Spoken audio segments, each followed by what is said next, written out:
عبدالعزیز بن عبداللہ نے بیان کیا، کہا کہ مجھ سے محمد بن جعفر نے بیان کیا، ان سے حمید طویل نے، انہوں نے انس رضی اللہ عنہ سے سنا، وہ کہتے تھے کہ رسول اللہ صلی اللہ علیہ وسلم کسی مہینے میں روزہ نہ رکھتے تو ایسا معلوم ہوتا کہ اب آپ صلی اللہ علیہ وسلم اس مہینے میں روزہ ہی نہیں رکھیں گے، اور اگر کسی مہینے میں روزہ رکھنا شروع کرتے تو خیال ہوتا کہ اب آپ صلی اللہ علیہ وسلم کا ایک دن بھی بغیر روزے کے نہیں رہ جائے گا، اور رات کو نماز تو ایسی پڑھتے تھے کہ تم جب چاہتے آپ صلی اللہ علیہ وسلم کو نماز پڑھتے دیکھ لیتے اور جب چاہتے سوتا دیکھ لیتے۔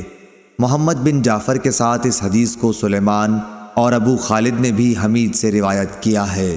صحیح بخاری حدیث نمبر 1141۔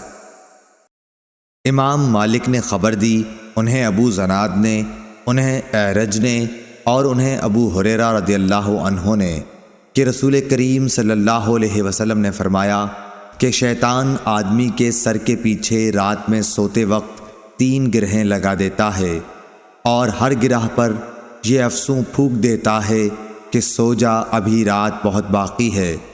پھر اگر کوئی بیدار ہو کر اللہ کی یاد کرنے لگا تو ایک گرہ کھل جاتی ہے، پھر جب وضو کرتا ہے تو دوسری گرہ کھل جاتی ہے، پھر اگر نماز فرض یا نفل پڑھے تو تیسری گرہ بھی کھل جاتی ہے۔ اس طرح صبح کے وقت آدمی چاق و چوبند خوش مزاج رہتا ہے، ورنہ سست اور بد باطن رہتا ہے۔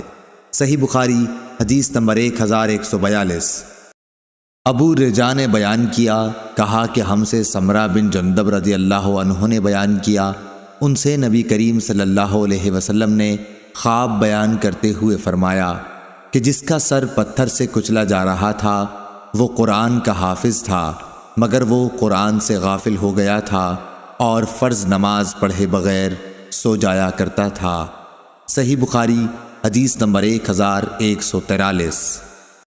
منصور بن معتمر نے ابو وائل سے بیان کیا اور ان سے عبداللہ بن مسعود رضی اللہ عنہ نے کہ نبی کریم صلی اللہ علیہ وسلم کے سامنے ایک شخص کا ذکر آیا کہ وہ صبح تک پڑا سوتا رہا اور فرض نماز کے لیے بھی نہیں اٹھا۔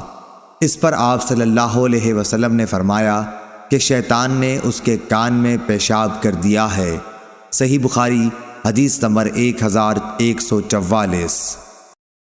عبداللہ بن مسلمہ قامبی نے بیان کیا، ان سے امام مالک نے، ان سے ابن شہاب نے، ان سے ابو سلمہ عبد الرحمن اور ابو عبداللہ اغر نے، اور ان دونوں حضرات سے ابو ہریرہ رضی اللہ عنہ نے کہ رسول اللہ صلی اللہ علیہ وسلم نے فرمایا کہ ہمارا پروردگار بلند برکت والا ہر رات کو اس وقت آسمان دنیا پر آتا ہے جب رات کا آخری تہائی حصہ رہ جاتا ہے۔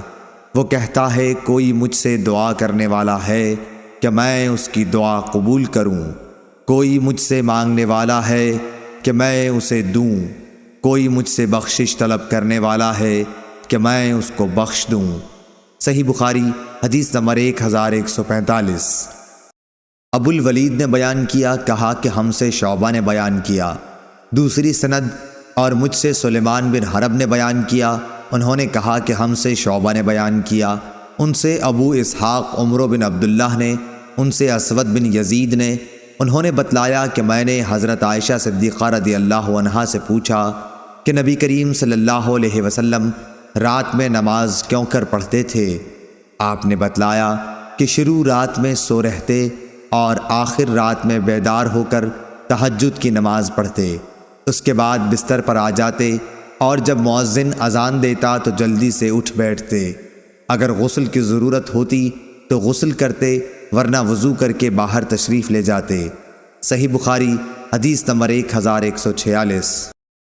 سعید بن ابو سعید مقبری نے خبر دی، انہیں ابو سلمہ بن عبد الرحمن نے خبر دی کہ ام المومنین حضرت عائشہ صدیقہ رضی اللہ عنہا سے انہوں نے پوچھا کہ نبی صلی اللہ علیہ وسلم رمضان میں رات کو کتنی رکعتیں پڑھتے تھے؟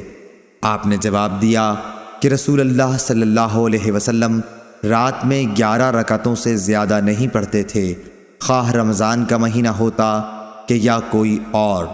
پہلے آپ 4 رکعت پڑھتے، ان کی خوبی اور لمبائی کا کیا پوچھنا۔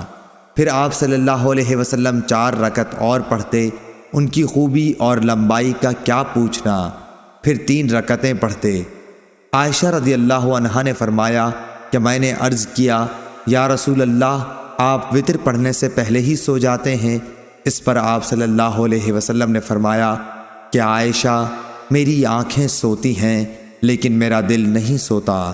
صحیح بخاری حدیث نمبر 1147۔ یحییٰ بن سعید قطان نے بیان کیا اور انہوں نے کہا کہ ہم سے ہشام بن عروہ نے بیان کیا کہ مجھے میرے باپ عروہ نے خبر دی کہ حضرت عائشہ رضی اللہ تعالی عنہا نے بتلایا کہ میں نے نبی کریم صلی اللہ علیہ وسلم کو رات کی کسی نماز میں بیٹھ کر قرآن پڑھتے نہیں دیکھا، جہاں تک کہ آپ صلی اللہ علیہ وسلم بوڑھے ہو گئے تو بیٹھ کر قرآن پڑھتے تھے، لیکن جب 30-40 آیتیں رہ جاتیں تو کھڑے ہو جاتے، پھر ان کو پڑھ کر رکوع کرتے تھے۔ صحیح بخاری حدیث نمبر 1148۔ ابو زرعہ نے بیان کیا اور ان سے حضرت ابو ہریرہ رضی اللہ عنہ نے کہ نبی کریم صلی اللہ علیہ وسلم نے حضرت بلال رضی اللہ عنہ سے فجر کے وقت پوچھا کہ اے بلال، مجھے اپنا سب سے زیادہ امید والا نیک کام بتاؤ جسے تم نے اسلام لانے کے بعد کیا ہے، کیونکہ میں نے جنت میں اپنے آگے تمہارے جوتوں کی چاپ سنی ہے۔ حضرت بلال رضی اللہ عنہ نے عرض کیا، میں نے تو اپنے نزدیک اس سے زیادہ امید کا کوئی کام نہیں کیا کہ جب میں نے رات یا دن میں کسی وقت بھی وضو کیا تو میں اس وضو سے نفل نماز پڑھتا رہتا جتنی میری تقدیر لکھی گئی تھی۔ صحیح بخاری حدیث نمبر 1149۔ عبدالعزیز بن صہیب نے بیان کیا، ان سے انس بن مالک رضی اللہ عنہ نے کہ نبی کریم صلی اللہ علیہ وسلم مسجد میں تشریف لے گئے۔ آپ کی نظر ایک رسی پر پڑی، 2 ستونوں کے درمیان تنی ہوئی تھی۔ دریافت فرمایا کہ یہ رسی کیسی ہے؟ لوگوں نے عرض کی کہ یہ حضرت زینب رضی اللہ عنہا نے باندھی ہے، جب وہ نماز میں کھڑی کھڑی تھک جاتی ہیں تو اس سے لٹکی رہتی ہیں۔ نبی کریم صلی اللہ علیہ وسلم نے فرمایا کہ نہیں، یہ رسی نہیں ہونی چاہیے، اسے کھول ڈالو۔ تم میں ہر شخص کو چاہیے جب تک دل لگے نماز پڑھے، تھک جائے تو بیٹھ جائے۔ صحیح بخاری حدیث نمبر 1150۔